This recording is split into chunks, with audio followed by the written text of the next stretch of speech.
you like me now? How you like me now? Yeah, how you like me now? I'm flossing on you niggas like. Hey guys, what's up? It's Pure Talent, aka Josh. Today I'm going to come at you with the gameplay from Underground. I'm playing TDM. I'm going to be using the MP7 with a silencer, sleight of hand, quick draw, and dead silence. Well, today the main topic of conversation is going to be less on the actual gameplay and more on the outlook of the community that I have. In the community, you have your dedicated players who take time and better themselves and actually play the game to get better, and you have the jackasses that pretty much get on here and play for a quote-unquote good time. I'm going to be talking about more along the lines of the dedicated players. Actually, more of the time, you have people that sit there and they see people how they play, and they adjust and create their game to pretty much model the way that they see people play like that.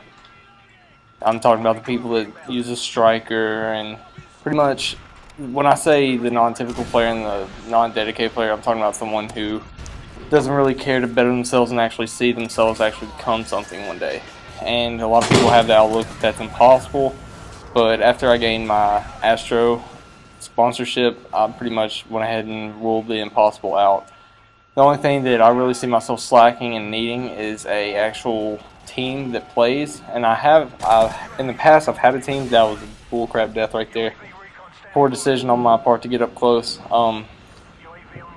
It's hard to find a good team that actually can maintain and go ahead and keep their interest in the game and strive to become something. But when you do, it's important that you hold on to that if you're actually trying to make something out of your gameplay.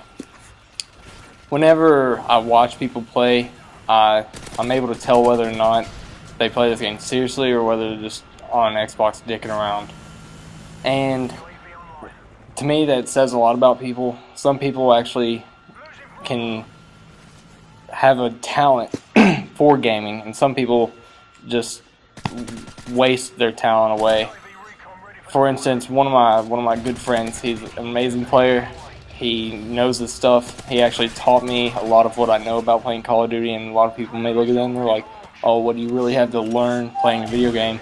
But simple stuff like not springing around corners, map play, the way that you go about presenting yourself when you're actually playing, it actually makes a really big deal and can actually have the difference in between you becoming something and actually achieving your goals, and just always staying on Call of Duty and playing pubs.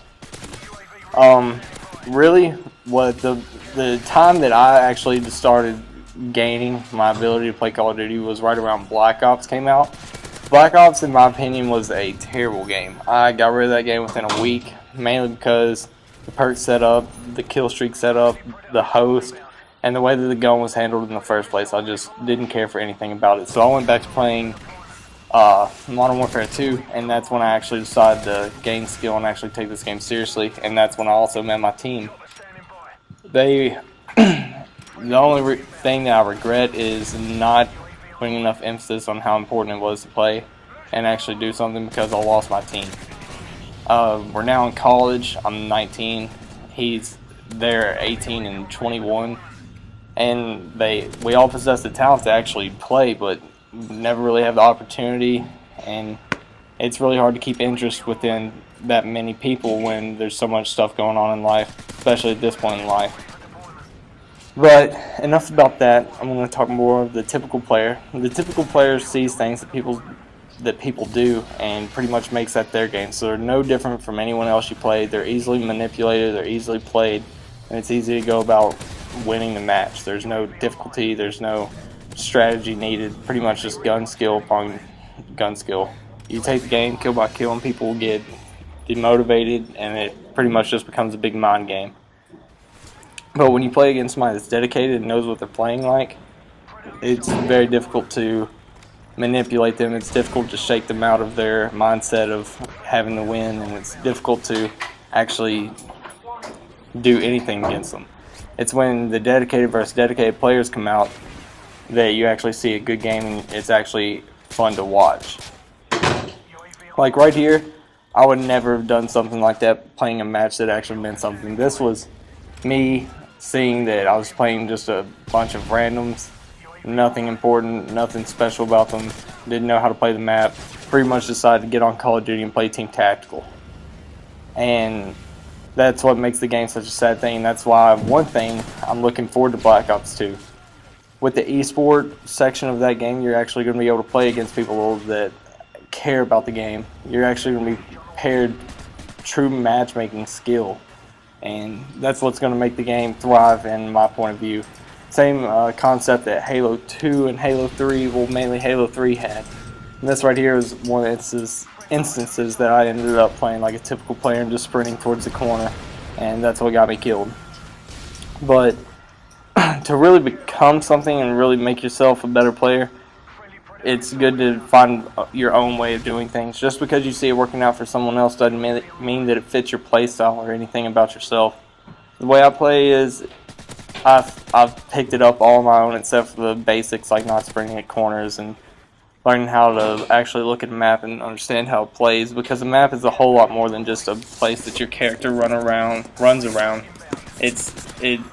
Every game mode, you change how you play that map. I have different routes that I take on every single map. Every single way I play every map, every game mode is different. And it's all because I've taken the time and actually found ways that I enjoy playing.